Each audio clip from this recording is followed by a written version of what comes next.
ಬಳೆಗಳು ಹಳೆಯದಾಗಿದೆ ಅಂತ ವೇಸ್ಟ್ ಅಂತ ಬಿಸಾಕ್ತಿದ್ದೀರಾ? ಆ ತಪ್ಪನ್ನು ಮಾಡಬೇಡಿ. ಹಾಗಿದ್ರೆ ಇವತ್ತಿನ ವಿಡಿಯೋ ನೋಡ್ಕೊಂಬನ್ನಿ. ನಮ್ಮ ಗೃಹಿಣಿಯರಿಗೆ ತುಂಬ ಯೂಸ್ಫುಲ್ ಆಗುವಂತಹ ಕೆಲವೊಂದು ಟಿಪ್ಸ್ಗಳನ್ನು ತಂದಿದ್ದೀನಿ. ಬನ್ನಿ ಮೊದಲನೇ ಟಿಪ್ಸನ್ನು ನೋಡ್ಕೊಂಬರೋಣ. ಈ ಮಳೆಗಾಲ ಜಾಸ್ತಿ ಆದರೆ ಸೊಳ್ಳೆಗಳು ನೊರ್ಜೆಗಳು ಜಾಸ್ತಿ ಮನೆಯೊಳಗಡೆ ಬರ್ತಾ ಇರುತ್ತೆ. ಅಂಥ ಸಮಯದಲ್ಲಿ ಬೆಳಗ್ಗೆ ಒಂದ್ಸಲ ಅಥವಾ ಸಾಯಂಕಾಲ ಒಂದ್ಸಲ ಊದುಬತ್ತಿಗೆ ಈ ರೀತಿ ವಿಕ್ಸ್ ಅಥವಾ ಅಮೃತಾಂಜನನ ಹಚ್ಚಿ ಊದುಬತ್ತಿ ಹಚ್ಚೋದ್ರಿಂದ ಇದರ ಸ್ಮೆಲ್ಲಿಗೆ ನೊರ್ಜೆಗಳು ಸೊಳ್ಳೆಗಳು ಒಂದು ಕೂಡ ಬರೋದಿಲ್ಲ. ಸೊಳ್ಳೆಗಳನ್ನು ತಕ್ಷಣದಲ್ಲಿ ಓಡಿಸಲಿಕ್ಕೆ ಈ ಒಂದು ವಿಧಾನವನ್ನು ನೀವು ಮಾಡಿ, ತುಂಬ ಚೆನ್ನಾಗಿ ವರ್ಕ್ ಆಗುತ್ತೆ. ಬನ್ನಿ ನೆಕ್ಸ್ಟ್ ಟಿಪ್ಸನ್ನು ನೋಡ್ಕೊಂಬರೋಣ. ವಾಟರ್ ಬಾಟಲ್ ಎಷ್ಟಾದರೂ ಇರಲಿ ಬಿಡಿ, ಎಲ್ಲ ವಾಟರ್ ಬಾಟ್ಲಿಗೂ ಈ ಥರ ಸ್ವಲ್ಪ ಅಕ್ಕಿ, ಅದರ ಜೊತೆಗೆ ಸ್ವಲ್ಪ ಕಲ್ಲುಪ್ಪು ಅಥವಾ ಪುಡಿ ಉಪ್ಪು ಹಾಕಿ ಸ್ವಲ್ಪ ಬಿಸಿ ನೀರನ್ನು ಹಾಕಿ 1-2 ನಿಮಿಷ ಈ ರೀತಿ ಚೆನ್ನಾಗಿ ಕಲಕಿ ಇಟ್ಬಿಡಿ. ನಂತರ ನೀವು ಕ್ಲೀನ್ ಮಾಡ್ಕೊಳ್ಳೋದ್ರಿಂದ ವಾಟರ್ ಬಾಟಲ್ ತುಂಬ ಚೆನ್ನಾಗಿ ಕ್ಲೀನ್ ಆಗುತ್ತೆ. ಟ್ರೈ ಮಾಡಿ ನೋಡಿ. ಬನ್ನಿ ನೆಕ್ಸ್ಟ್ ಟಿಪ್ಸನ್ನು ನೋಡ್ಕೊಂಬರೋಣ.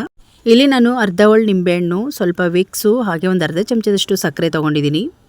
ಬನ್ನಿ ಏನು ಮಾಡೋದು ನೋಡೋಣ. ಅರ್ಧ ಹೋಳು ನಿಂಬೆಹಣ್ಣು ತೊಗೊಂಡಿದ್ದೀನಿ. ಇದ್ರ ಜೊತೆಗೆ ಸ್ವಲ್ಪ ವಿಕ್ಸ್ ಅಥವಾ ಅಮೃತಾಂಜನ್ ಹಚ್ಕೊಳ್ಳಿ. ಅಮೃತಾಂಜನ್ ಸ್ವಲ್ಪ ಸ್ಟ್ರಾಂಗ್ ಇರೋದ್ರಿಂದ ಅಮೃತಾಂಜನ್ ಚೆನ್ನಾಗಾಗುತ್ತೆ. ನಿಂಬೆಹಣ್ಣು ಒಂದು ನೋವು ನಿರೋಧಕ ಅಂತಲೇ ಹೇಳ್ಬೋದು. ಇಲ್ಲಿ ಇದಕ್ಕೆ ಒಂದು 1/4 ಚಮಚದಷ್ಟು ಮೇಲೆ ಸಕ್ಕರೆಯನ್ನು ಹಾಕಿ ಈ ರೀತಿ ಬೆರಳುಗಳಿಂದ ಚೆನ್ನಾಗಿ ಒತ್ತಿ, ನಿಮಗೆ ಮಂಡಿ ನೋವಿನ ಸಮಸ್ಯೆ ಎಲ್ಲಿ ಜಾಸ್ತಿ ಇರುತ್ತೋ ಅಲ್ಲಿ ಈ ರೀತಿ ಉಜ್ಕೊಳ್ಳೋದ್ರಿಂದ ತಕ್ಷಣದಲ್ಲಿ ಪರಿಹಾರವಾಗುತ್ತೆ. ನಿಂಬೆಹಣ್ಣು ಹುಳಿ ಅಂಶ ಇರೋದ್ರಿಂದ ನೋವನ್ನು ಎಳೆಯುವ ಶಕ್ತಿ ಇರುತ್ತೆ ನಿಂಬೆಹಣ್ಣಿಗೆ. ಇದನ್ನು 1 ವಾರ ಮಾಡಿ ನೋಡಿ, ಮಂಡಿ ನೋವಿನ ಸಮಸ್ಯೆ ತಕ್ಷಣದಲ್ಲಿ ಪರಿಹಾರವಾಗುತ್ತೆ. ಈ ಮನೆಮದ್ದು ತುಂಬ ಚೆನ್ನಾಗಿ ವರ್ಕ್ ಆಗುತ್ತೆ. ಟ್ರೈ ಮಾಡಿ ನೋಡಿ. ಬನ್ನಿ ನೆಕ್ಸ್ಟ್ ಟಿಪ್ಸನ್ನು ನೋಡ್ಕೊಂಬರೋಣ.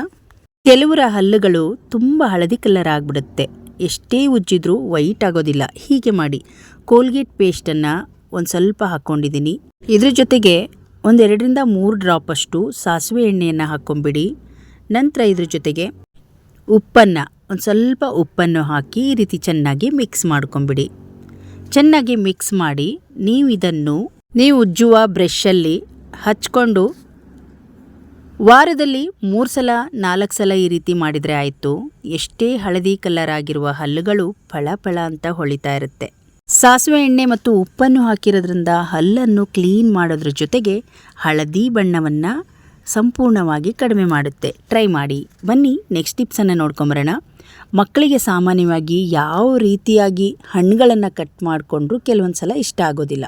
ಅವರಿಗೆ ಈ ಹೊಂಟೆಗಳನ್ನು ಹಾಕೋಕ್ಕಾಗೋದಿಲ್ಲಲ್ಲ ಒಂದು ಲಂಚ್ ಬಾಕ್ಸಿಗೆ. ಅದಕ್ಕೆ ಈ ವಿಧಾನವನ್ನು ಮಾಡಿ ಮಕ್ಕಳಿಗೆ ಇಷ್ಟ ಆಗ್ಬೋದು. ನಾವಿಲ್ಲಿ ಮಧ್ಯದಲ್ಲಿ ಸೈಡಿಂದ ಮಾವಿನ ಹಣ್ಣು ಕಟ್ ಮಾಡೋದು ಬದಲು ಮಧ್ಯದಿಂದ ಮಾವಿನ ಹಣ್ಣು ಕಟ್ ಮಾಡಿ ಹೊಂಟೆಯನ್ನು ಈ ರೀತಿ ಕೈಯಲ್ಲಿ ತಿರುಗಿಸ್ಬಿಟ್ಟು ತೆಗಿಯೋದ್ರಿಂದ ನೋಡಿ ಸ್ವಲ್ಪನೂ ಅದರ ತಿರುಳು ಹೊಂಟೆಯಲ್ಲಿ ಇರೋದಿಲ್ಲ, ಎಲ್ಲ ಸಿಪ್ಪೆಲ್ಲೇ ಉಳ್ಕೊಂಡ್ಬಿಡುತ್ತೆ. ಈಗ ಕಟ್ ಮಾಡಿ ನೀವು ಬಾಕ್ಸಿಗೆ ಹಾಕ್ಬೋದು. ಟ್ರೈ ಮಾಡಿ. ಬನ್ನಿ ನೆಕ್ಸ್ಟ್ ಟಿಪ್ಸನ್ನು ನೋಡ್ಕೊಂಬರೋಣ.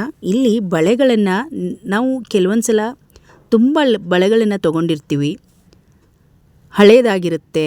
ಅಂಥ ಬಳೆಗಳನ್ನು ನಾವು ಹಾಗೆ ಇಟ್ಟಿರ್ತೀವಿ. ಹಾಗೆ ಇಟ್ಟರೆ ಕೆಲವೊಂದು ಸಲ ಒಡೆದೋಗ್ಬಿಡುತ್ತೆ. ಈ ವಿಧಾನ ಹೀಗೆ ನೀವು ಯೂಸ್ ಮಾಡ್ಬೋದು. ಪಿನ್ಗಳನ್ನು ತೊಗೊಳ್ಳಿ, ಈ ರೀತಿ ಬಳೆಗಳನ್ನು ಪಿನ್ನಿಂದ ಜೋಡಿಸ್ಕೊಳ್ಳಿ. ನೀವು ಇದನ್ನು ಸುಂದರವಾಗಿರುವ ಒಂದು ಹ್ಯಾಂಗರ್ ಮಾಡ್ಬೋದು. ಹ್ಯಾಂಗರಿಗೆ ಮತ್ತೆ ದುಡ್ಡು ಕೊಟ್ಟು ನೀವು ಹ್ಯಾಂಗರ್ ತಗೊಳ್ಳೋ ಅವಶ್ಯಕತೆ ಇರೋದಿಲ್ಲ.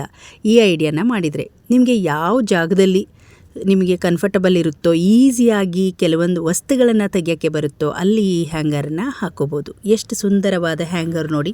ಕ್ಲಿಪ್ಗಳಾಗಿರ್ಬೋದು, ರಬ್ಬರ್ ಬ್ಯಾಂಡ್ ಆಗಿರ್ಬೋದು, ಈ ರೀತಿ ತುಂಬ ಇರುತ್ತೆ. ಕಾಲೇಜು ಹೋಗುವ ಮಕ್ಕಳಿಗಾಗಿರ್ಬೋದು, ಡೈಲಿ ಯೂಸ್ ಆಗುವಂಥ ಕೈಗೆ ಸಿಗುವಂತಹ ಒಂದು ಬಾಕ್ಸಲ್ಲಿ ಇಡೋದಕ್ಕಿಂತ ತುಂಬ ಒಳ್ಳೆ ವಿಧಾನ. ಟ್ರೈ ಮಾಡಿ.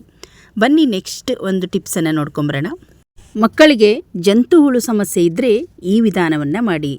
1 ಬೆಳ್ಳುಳ್ಳಿಯನ್ನು ಜಜ್ಜಿ ಹಾಕಿದ್ದೀನಿ, ಸ್ವಲ್ಪ ಜೇನುತುಪ್ಪ, ಅದ್ರ ಜೊತೆಗೆ ಒಂದು ಸ್ವಲ್ಪ ಉಪ್ಪು, ಹಾಗೆ ಸ್ವಲ್ಪ ಕೊಬ್ಬರಿ ಎಣ್ಣೆ, ಇದನ್ನು ಈ ರೀತಿ ಮಿಕ್ಸ್ ಮಾಡಿ ತಿನ್ನಿಸೋದ್ರಿಂದ ಮತ್ತೆ ಜಂತು ಹುಳುವಿನ ಸಮಸ್ಯೆ ಕಾಡೋದಿಲ್ಲ.